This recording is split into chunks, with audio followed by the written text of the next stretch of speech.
Daniel chapitre 10.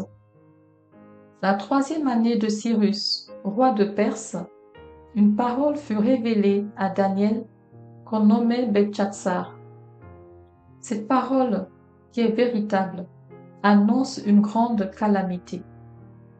Il fut attentif à cette parole et il eut l'intelligence de la vision.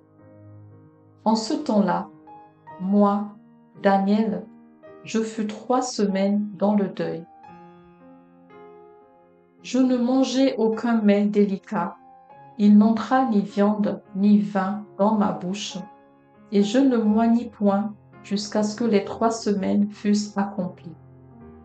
Le 24e jour du premier mois, j'étais au bord du grand fleuve qui est Hiddekel.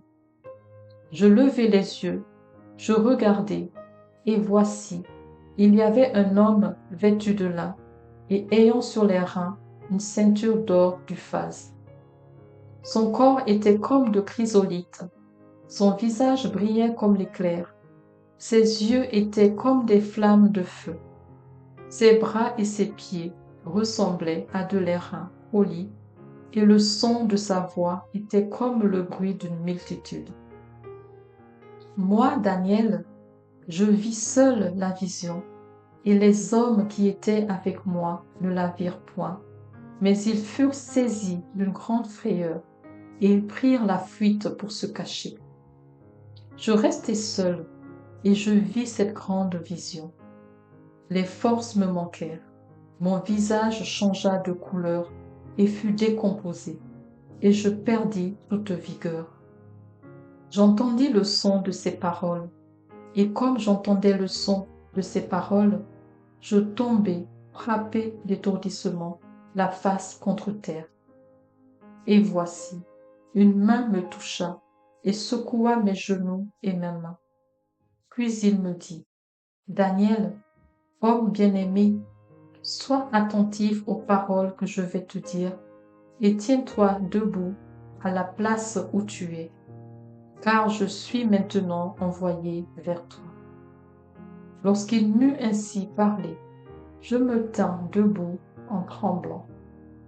Il me dit, « Daniel, ne crains rien, car dès le premier jour où tu as eu à cœur de comprendre et de t'humilier devant ton Dieu, tes paroles ont été entendues, et c'est à cause de tes paroles que je viens.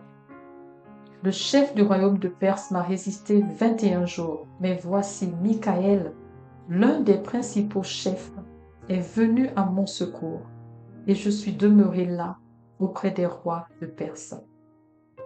Je viens maintenant pour te faire connaître ce qui doit arriver à ton peuple dans la suite des temps, car la vision concerne encore ces temps-là. » Tandis qu'il m'adressait ces paroles, je dirigeai mes regards vers la terre et je gardai le silence. Et voici, quelqu'un qui avait l'apparence des fils de l'homme toucha mes lèvres. J'ouvris la bouche, je parlai, et je dis à celui qui se tenait devant moi, « Mon Seigneur, la vision m'a rempli d'effroi, et j'ai perdu toute vigueur. Comment le serviteur de mon Seigneur pourrait-il parler à mon Seigneur? Maintenant les forces me manquent, et je n'ai plus de souffle. » Alors celui qui avait l'apparence d'un homme me toucha de nouveau et me fortifia. Puis il me dit, « Ne crains rien, homme bien-aimé, que la paix soit avec toi. Courage, courage. » Et comme il me parlait, je repris des forces et je dis, « Que mon Seigneur parle, car tu m'as fortifié. » Il me dit, « Sais-tu pourquoi je suis venu vers toi? Maintenant je m'en retourne pour combattre le chef de la Perse. Et quand je partirai, voici, le chef de Javan viendra. Mais je veux te faire connaître ce qui est écrit dans le livre de la vérité.